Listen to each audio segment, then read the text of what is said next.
So the Astros are playing well on the field, on the road against Seattle and Los Angeles. Two tough teams this season, but the big news here in town all week has been their acquisition of Roberto Osuna, the closer from the Toronto Blue Jays, in a deal that involved Ken Giles. Right now, joining us in studio is former Major League scout Jeremy Booth. Jeremy, this is an interesting time here. This team, everybody looks up to, everybody loves, and then they make this move that has left a lot of people scratching their heads. What do you think of this deal? You know, on the surface, bringing Roberto Osuna in here goes against what the Astros have stood for.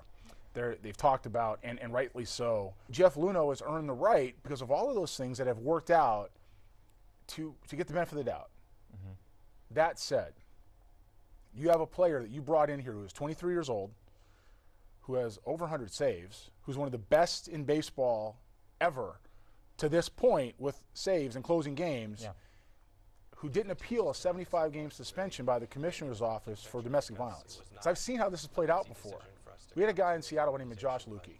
Josh Lukey had an issue with a woman in the minor leagues.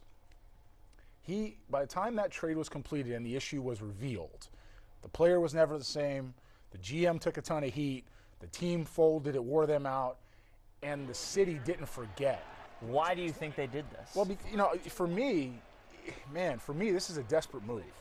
This is a desperate move. We got to get a reliever. This guy has got impact on the baseball field. What do? Yeah.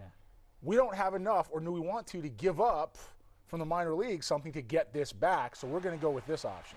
There could be boos when he comes out at Minute Maid Park, and a lot of people have indicated that on social media, on the radio, when people are discussing this topic, that they're going to boo him in his home ballpark, and especially on the road. Postseason baseball, that's where these guys are headed. I mean, this is a tough thing for him to even deal with, too. You saw what happened to Yuli Gurriel.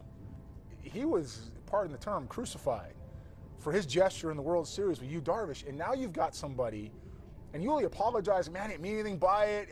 I'm sorry, it's not who I am. It's a inappropriate joke would be the way to classify that. And you've got somebody who said no contest. Right, to a 75-game suspension. I don't know if the boos are going to stop here. I think you're right. I think it's around the league. I think it's postseason. This is a Mexican-born player who was in Toronto, who's now in Houston. You got 3 countries that are watching to see what's going to happen, let alone the rest of the world in the global game. I mean, I don't know.